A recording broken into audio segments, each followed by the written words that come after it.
Lucky to have Rishi Sunak with us, the Chancellor on the programme this morning. Hello to you. Morning, First time we've met in person. Nice to see you. Thank you for coming in. We appreciate it.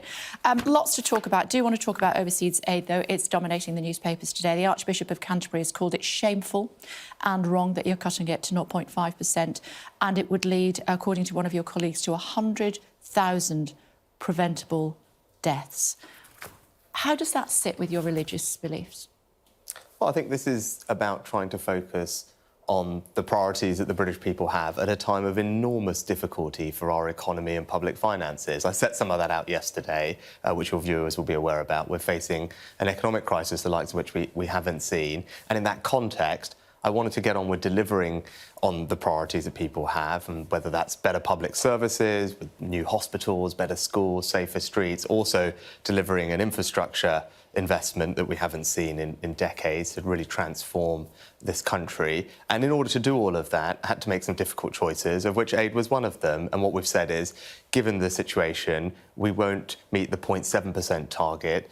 We hope to return to it when the fiscal situation allows, but we'll still be spending £10 billion on aid next year. And if you look at as a percentage of GDP, that's 0.5%, which will still make us more generous than almost any other major economy, so more than most of our peers, and will still be one of the most active countries globally, with the leadership that will show, whether it's peacekeeping, bringing vaccines to the developing world. We're doing so much, and people should hold their head up high about the role we're playing. You have broken a promise to the poorest children in the world. How does that sit with you as a father?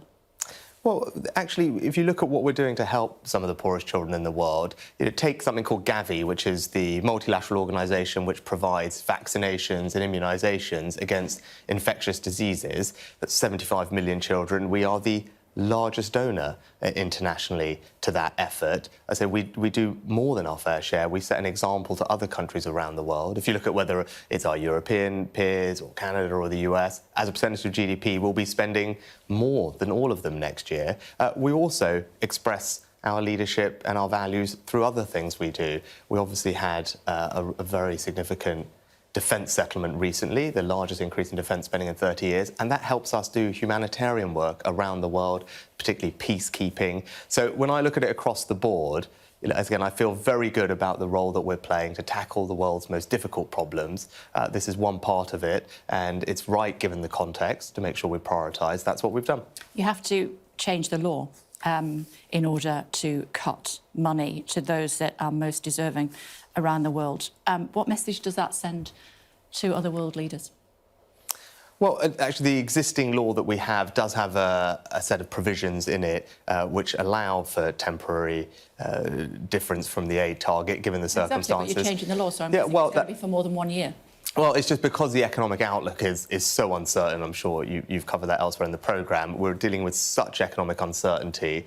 In order to make sure that we do everything properly, the Foreign Secretary will be making a statement today, later on, about the approach to legislation, and we'll set that out then. But you're completely comfortable in your own skin? No, of course. Is it a difficult decision? Of course it's a difficult decision. No one wants to be having to make these difficult decisions. But this is about an economic emergency that I described yesterday. We're going to have peacetime record levels of borrowing and debt.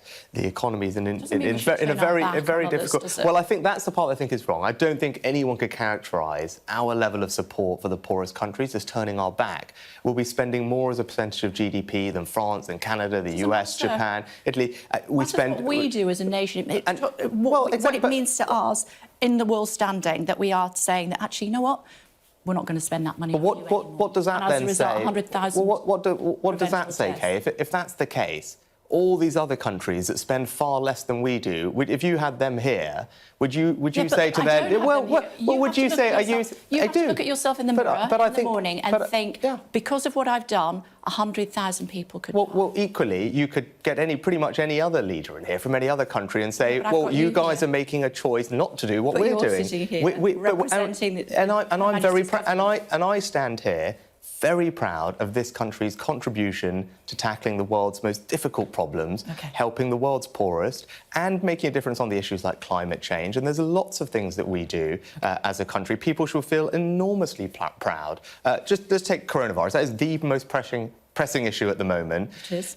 There is a body called COVAX, which is trying to assemble vaccines for the poorest countries. Obviously, that's probably the most significant thing we could do at the moment. Do you know what?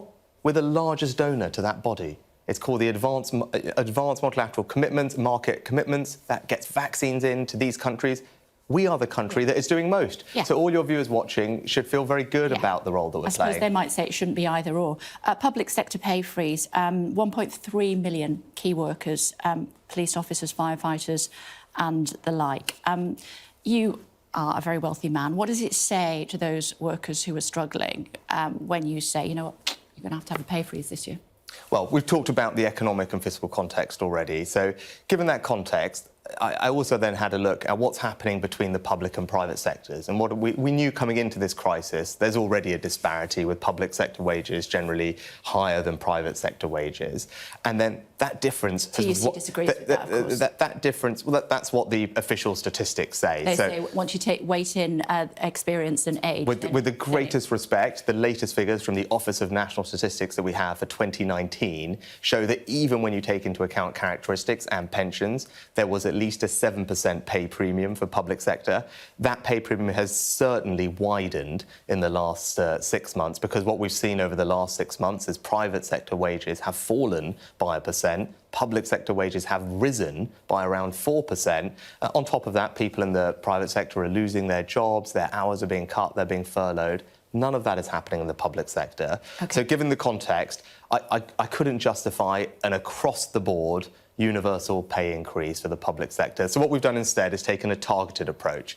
So that means the NHS, subject to the recommendations of the pay review bodies, will get a pay rise next year. So nurses, people working in hospitals. For everyone else, we've paused pay rises next year, but we want to make sure that we protect those on lower incomes. So if you're in the public sector and you earn less than £24,000, which is the UK median salary, so half your viewers probably earn less than that, that's the median, then you will get at least a £250 pay increase. So making sure that we protect, that's over 2 million people in the public sector who will benefit from that. If you take all of that together, what does it mean? A majority of people who work in the public sector next year will see their pay increase. And I think that is a reasonable and fair approach given the circumstances. I know you don't want to go into figures in too much detail as far as how we're going to pay off our COVID debt, but tax rises are inevitable at some stage, aren't they?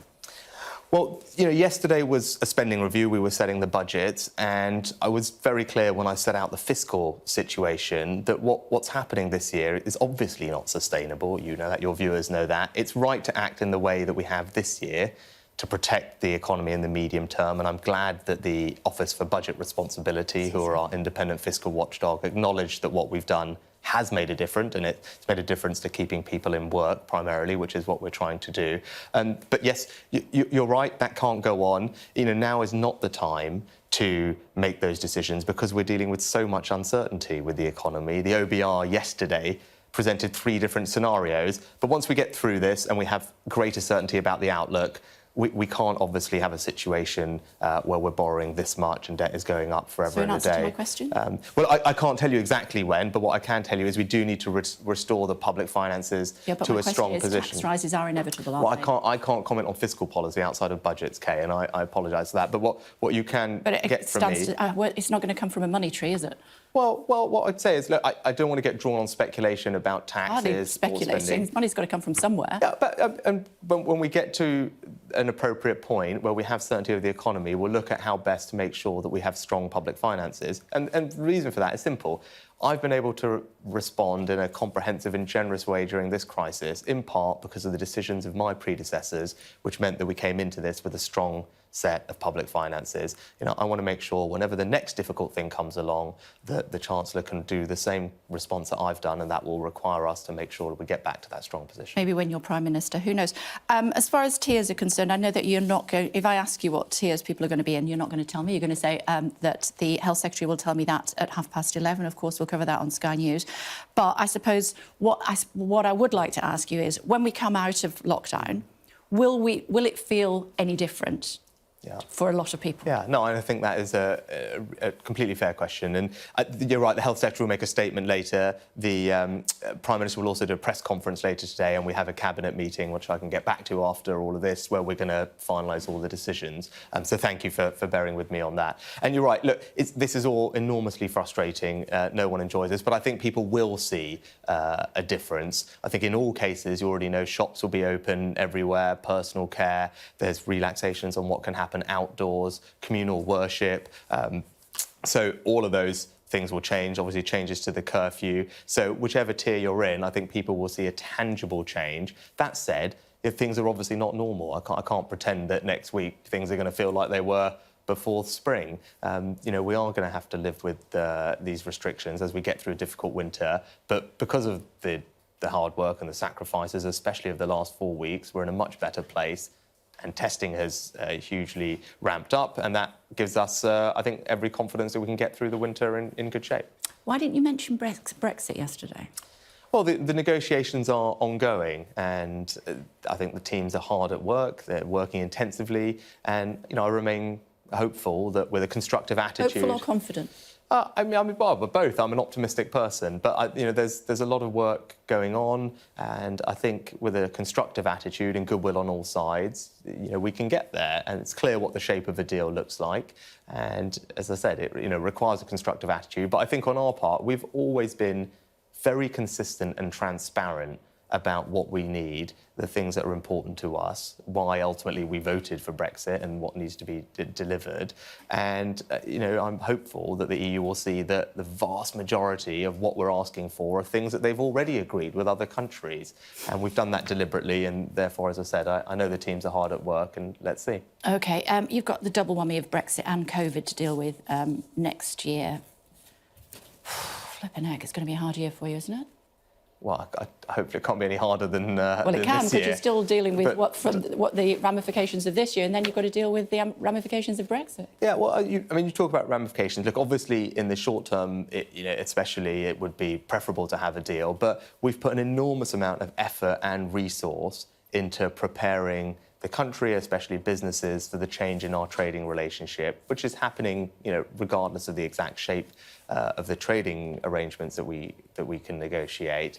So that's hundreds of millions invested in improving our port infrastructure, more border force officials, a trader support service for traders in Northern Ireland. We've helped support the ramp up of something called customs intermediaries, which are the businesses that help process customs forms for businesses. So all of that taken together, and on our end, we're only phasing in our customs requirements slowly over the course of next year. That's an enormous amount of support for business to help them with the transition. And cost. And yes, of course. But those investments are ones that we have to make in all cases, sure, regardless of the exact shape of the trading relationship. But I think, look, businesses have done a great job, and obviously, coronavirus notwithstanding, we're in a far better place than we were last year. You're a football fan, I think, Southampton? That is right. How will you remember Maradona?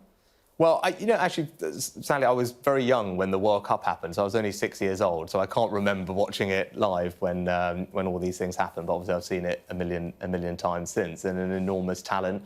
Obviously, my favourite football player would be Matt Le Tissier, but of course.